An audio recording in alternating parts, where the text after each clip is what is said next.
Bismillahirrahmanirrahim. Assalamualaikum warahmatullahi wabarakatuh. Alhamdulillahi rabbil alamin.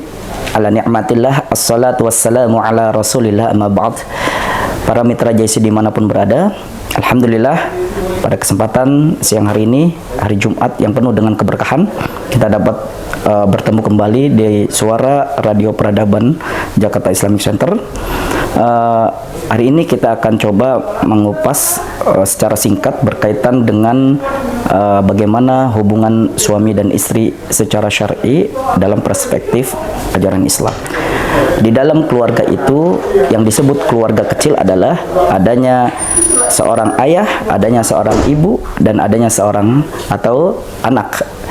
Jadi fungsi dari keluarga itu menjadikan ketentraman di dalam bahtera rumah tangga. Nah, pada saat salah satu pihak tidak memahami fungsi dan kewajibannya masing-masing, hak dan kewajibannya, maka akan terjadi yang disebut dengan konflik. Bagaimana Islam memandang hal tersebut?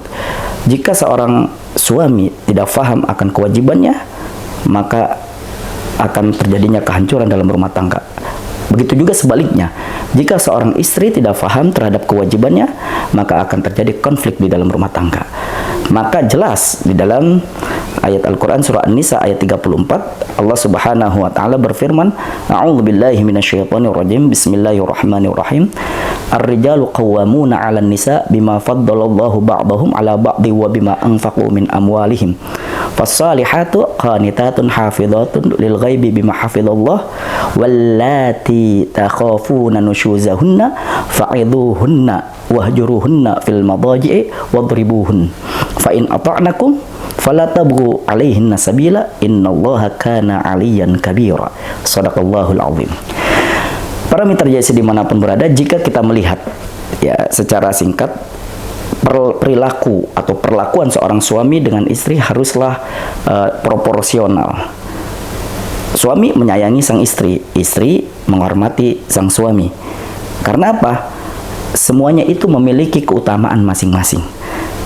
Maka seorang istri harus menghormati dan mentaati seorang suami sebagai imam dalam rumah tangganya. Pun begitu juga seorang suami pun harus mengayomi dan menyayangi seorang istri sebagai pendamping hidupnya. Nah, oleh karena itu jika terjadi perselisihan, maka ini yang harus kita fahami bersama. Al-Quran tidak memperbolehkan ya yang disebut dengan kekerasan dalam rumah tangga. Namun ada hal-hal yang bisa diberitahukan ketika sang istri keluar dari aturan syariat. Maka di dalam Al-Quran ditegaskan Allah subhanahu wa ta'ala ketika memberitahukan kepada kita wallati takhafuna nushuzahunna fa'idhuhunna wahjuruhunna fil madaji'i wadribuhunna fa in ata'nakum fala tabghu 'alaihinna sabila.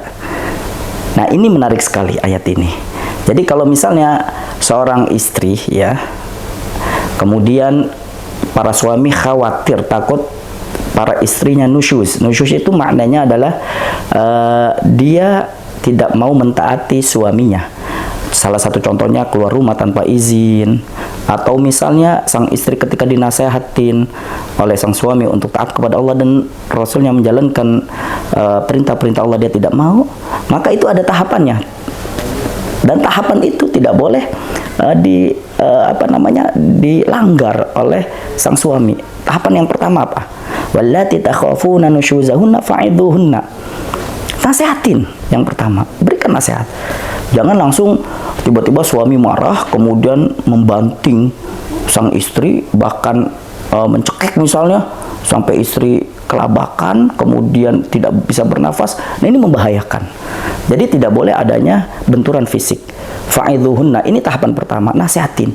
Istri itu dinasihatin, insya Allah dia akan menyadari akan kesalahannya. Tapi kalau tidak bisa, wahjuruhunna fil madaji', maka pisah ranjang, kan gitu. Dia tidak bisa dinasihatin, pisah ranjang. Nah, tapi jangan satu ranjang tapi gulet, jangan, kan gitu, pisah ranjang. Kemudian yang ketiga, kalau tidak bisa juga ya, artinya sang istri memang benar-benar sudah tidak mampu, untuk taat kepada suami, wadribuhunna, maka pukullah. Pukullah ini dalam arti tanda petik, bukan pukul untuk lil ghadab, bukan karena emosi, amarah, ya. Suami itu kan tenaganya kuat, maka dijelaskan pada ayat di atas itu, yang ayat pertama surah An-Nisa ayat 34, ar-rijalu qawwamuna 'alan nisa. Yang makna qawwamuna bisa dimaknakan pemimpin, dia mengayomi, atau dia lebih kuat secara fisik. Ya, tidak akan mungkin sang istri itu akan bisa lebih kuat daripada suaminya. Ketika suami itu kasar, kemudian dengan cara yang tidak manusiawi memperlakukan seorang istri, itulah penyebab kehancuran dalam rumah tangga.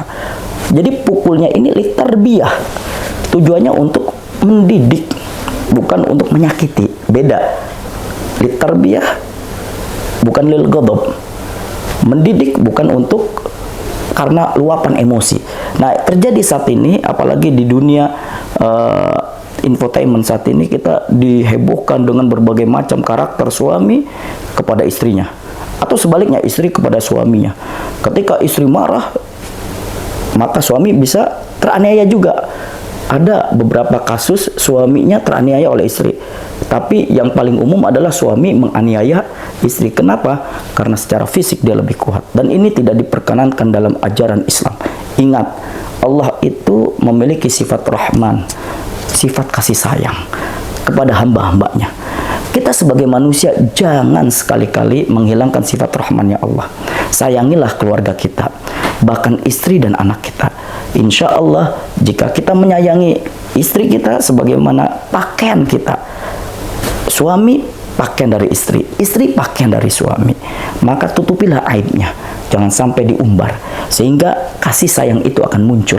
Insya Allah, mudah-mudahan ini menjadi pedoman kita dalam berumah tangga. Fahami kewajiban dan juga hak seorang suami, dan fahami wahai para istri kewajiban dan hak seorang istri.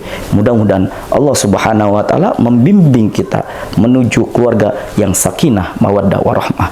Terima kasih atas perhatiannya. Mohon maaf atas segala kekhilafan saya. Usikum wa nafsi bitaqwallah. Assalamualaikum warahmatullahi wabarakatuh.